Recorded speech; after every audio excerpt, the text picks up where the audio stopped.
YouTube.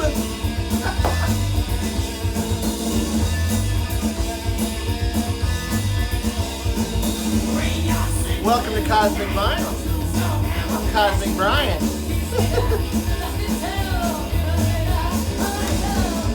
The skull.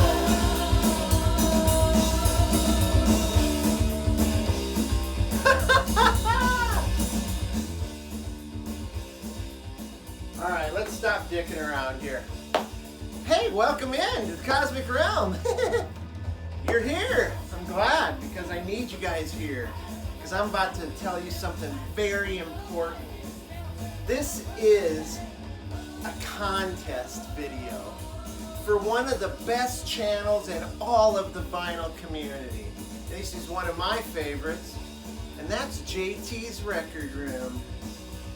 Now, if you don't know JT's Record Room, you need to get your ass out of your head and figure it out, because he has one of the greatest channels and one of the killer collections of the vinyl community.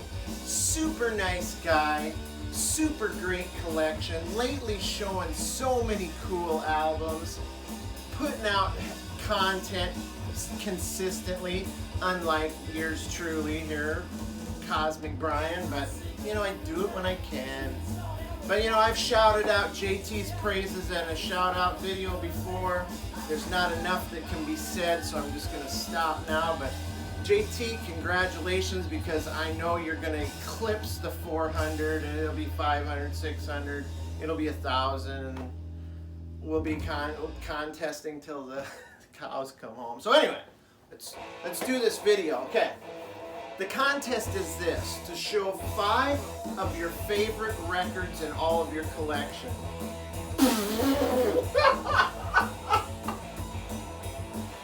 Come on, I hate these. So anyway, I'm gonna try. It's a near impossible task. And as you said, JT, next week it'll be different. The following week, the 5 will be different. So I'm just gonna go for it anyway. And then we're gonna show some films. I'm gonna show you some of my favorite films.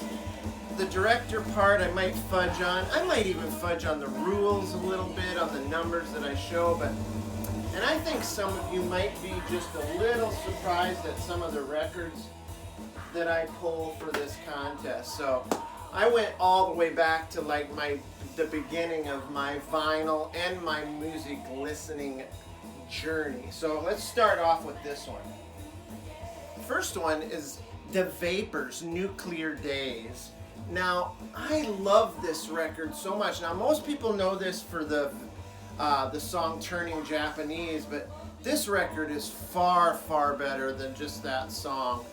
News at 10 is a great, Letters from Hero is an absolute killer jam. Look at the band right there. How does that guy do that with his hair right there to get that hole right in the middle there? That's so wild. Anyway, yeah, these guys are great. I was watching Wax Ecstatic. He said they have a new album out. I gotta find that because I love that band. And let's see, what did I show next here? This one's gonna be kind of a cheat, but this is another childhood favorite. I had this on cassette when I was a kid, and that's The Pleasure Principle by Gary Newman. Now this album, when it came out, the song Cars just took the country and probably the world by storm. You couldn't turn the radio on without hearing it about every 15 minutes. But the best song on this, or one of the best, is called Metal. It is so damn cool. But Cars is a great song, but again, this is an album full of great, great songs. This guy was kind of like the godfather almost of electronic music. Influenced a lot of the newer groups like 9 Inch Nails and those kind of bands. But I chose this, but I had trouble choosing between that one and his earlier work with Tubeway Army. This album is fantastic. This is a vinyl reissue, but it's got Me, I Disconnect From You, Our Friends Electric, Praying to the Aliens, Down in the Park. This is like a hits album for him. You could tell he was way into science fiction, especially the work of Philip K. Dick. So we're counting the Gary Newman stuff as 1. So now that's 2. So number 3 is this. David Bowie's Low. Now, out of all the David Bowie albums, and I love Bowie, don't get me wrong, this one is my absolute favorite. I know that seems weird, but I love this record. This is him working with Brian Eno. Side 2 is almost exclusively instrumental. A lot of like electronic, a lot of synthesizer stuff. But if you go back to one of my earlier videos, I tell a story about this fever dream that I had when I was a kid, where Bowie took me on a journey through the cosmos, and there was all these epic creatures and stuff, and that I was listening to it on 8-track, so it was on a loop while I was doped up with Darvon and all fevered out too when I was a kid. Anyway, David Bowie Low, number 3.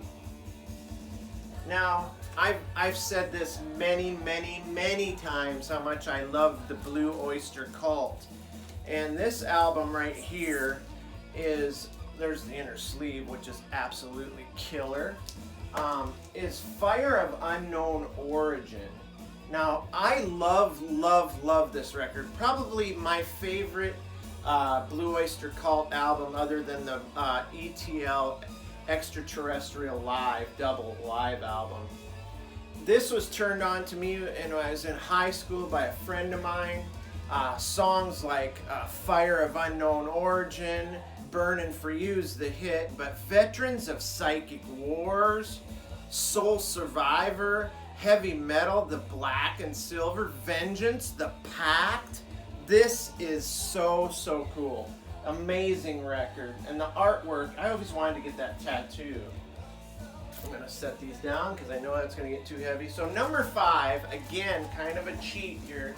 Couldn't decide between the 2 records, but I love the Stones. I love the Stones' early stuff, and I love Tattoo You, but I chose her Satanic Majesty's Request with the lenticular cover, by the way.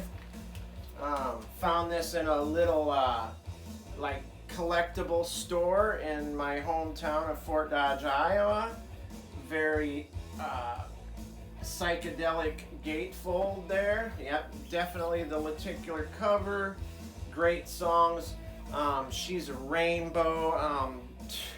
2,000 Light Years from Home. 2,000 Man.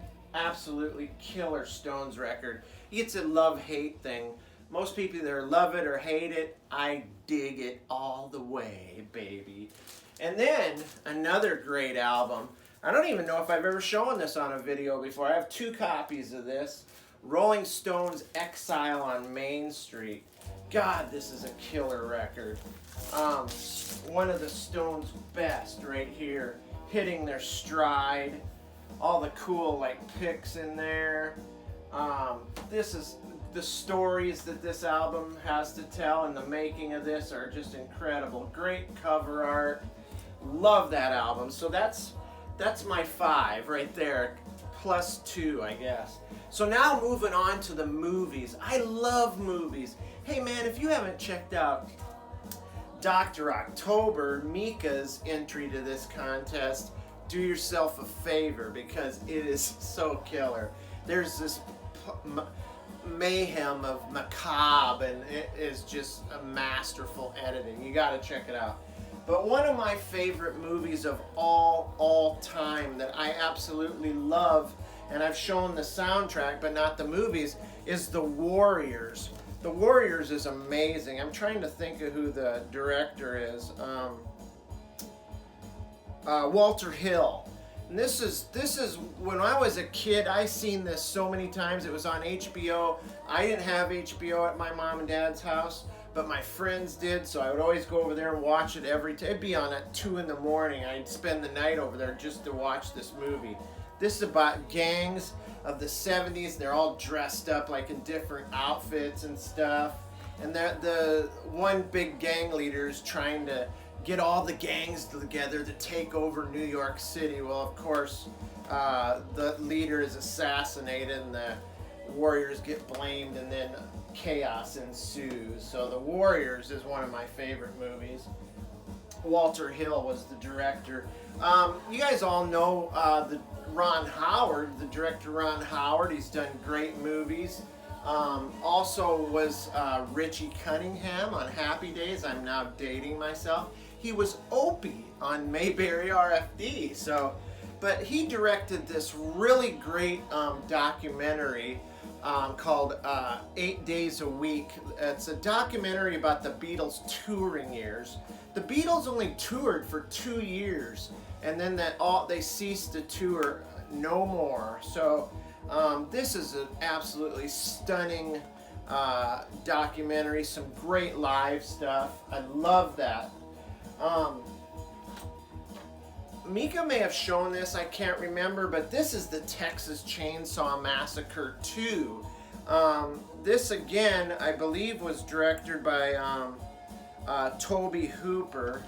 Tobe directed the original Texas Chainsaw, but this has a little bit more like dark humor to it, and it's fun. It's got some great practical effects, a little bit gore. If any of you know, the Texas Chainsaw Massacre original was not really a gory movie. It was just creepy because of the atmosphere of it. But this has more like practical effects and gore. Love this movie. And Dennis Hopper as the protagonist, or maybe the anti-hero in this. So,